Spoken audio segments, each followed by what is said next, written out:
Imaginez un instant. Imaginez posséder tout ce dont la plupart des gens ne peuvent que rêver. Une existence baignée de lumière, où chaque désir est instantanément comblé, où chaque jour est une promesse de splendeur. L'argent, non pas pour survivre, mais comme une rivière inépuisable qui façonne le monde à votre image. Le pouvoir, celui de commander le respect et l'obéissance d'un simple regard. Le luxe, dans ses moindres détails, des soirées les plus fines aux festins les plus somptueux. Le respect, l'admiration dans chaque regard, l'approbation dans chaque murmure. En apparence, une vie parfaite, un chemin tracé vers la gloire, sans le moindre obstacle. Et pourtant, au milieu de toute cette abondance, imaginez ressentir un vide. Une question silencieuse qui grandit dans le calme des nuits. Un sentiment étrange que quelque chose d'essentiel manque. Une insatisfaction profonde, impossible à nommer, impossible à combler avec plus d'or ou plus de pouvoir. Cette histoire, ce paradoxe, n'est pas une fiction. C'est exactement ce qu'a vécu un homme il y a plus de 2500 ans. Un prince, né pour régner, protégé du monde extérieur et de ses souffrances. Un homme qui a fait un choix impensable. Il a abandonné son palais, sa richesse, sa famille et son futur de roi pour partir seul, sans rien, dans l'inconnu. Pourquoi quelqu'un quitterait-il une vie que le monde entier considère comme parfaite? Quelle force intérieure, quelle quête peut être plus puissante que la promesse d'un royaume? Et surtout, en échange de tout ce qu'il a perdu, qu'a-t-il bien pu découvrir qui a non seulement apaisé son âme, mais a aussi changé la conscience de milliards de personnes et le cours de l'histoire? Son histoire commence il y a plus de 2500 ans.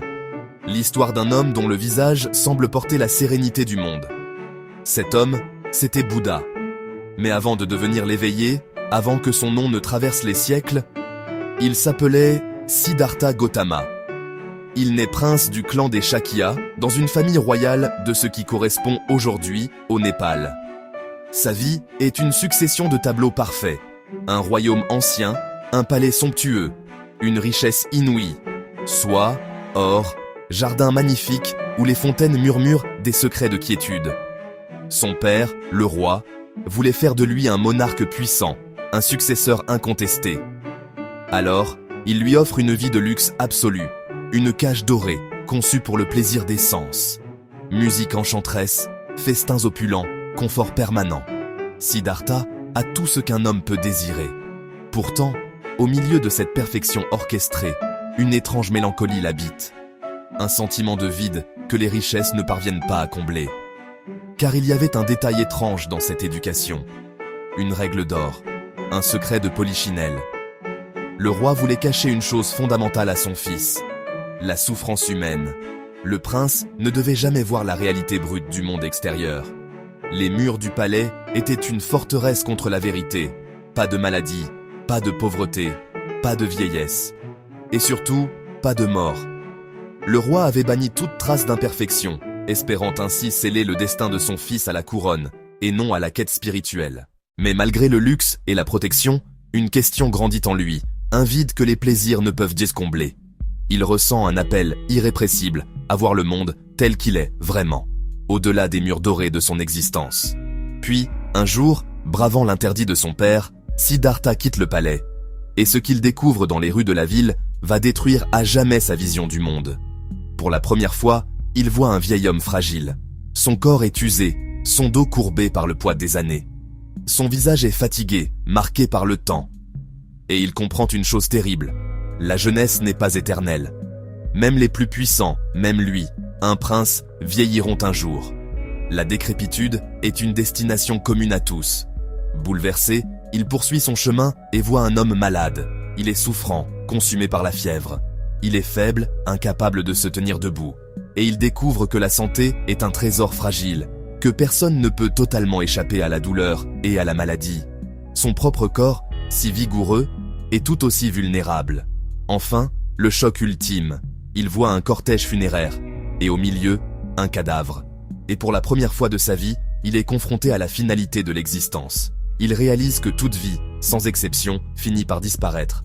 Tout ce qu'il possède, tout ce qu'il aime, tout ce qu'il connaît, sa richesse, sa famille, son propre corps. Tout cela est impermanent. Tout finira un jour par n'être qu'un souvenir. puis poussière. Mais soudain, au milieu de ce chaos de souffrance, son regard est attiré par une quatrième vision. Il aperçoit un moine mendiant, un ascète. Au milieu de l'agitation, il est calme. Face à la misère, il semble paisible. Il ne possède rien, et pourtant, il paraît libre intérieurement. Et dans le regard de cet homme, Siddhartha entrevoit une possibilité, une lueur d'espoir. Peut-être que si la souffrance est inévitable, il existe une manière de la transcender. Peut-être qu'il existe une voie pour vivre sans être prisonnier de la peur de vieillir, de tomber malade et de mourir. Cette nuit-là, Siddhartha prend une décision qui semble complètement folle. Il abandonne tout, sa richesse, son statut, son confort, même sa famille. Pourquoi abandonner une vie parfaite? Parce qu'il comprend une vérité que beaucoup découvrent trop tard. Le confort ne garantit pas la paix intérieure. Pendant des années, Siddhartha cherche des réponses. Il teste les philosophies les plus dures, le jeûne extrême, l'isolement, la souffrance volontaire. À un moment, il devient si maigre qu'il est proche de mourir.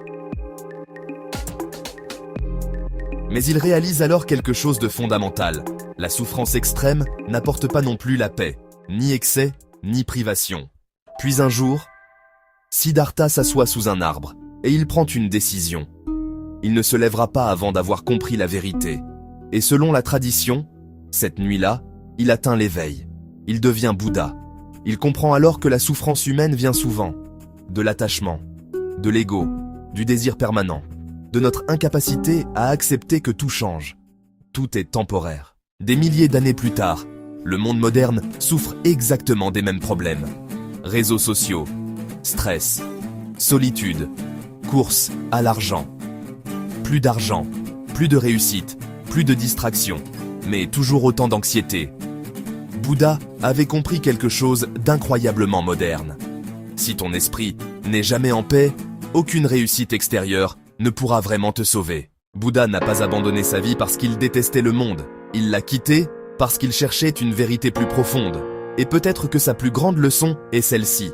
Le vrai bonheur ne se trouve pas dans ce que tu possèdes, mais dans la paix que tu construis à l'intérieur. Si tu veux comprendre les philosophies qui renforcent l'esprit, abonne-toi à Obgentis.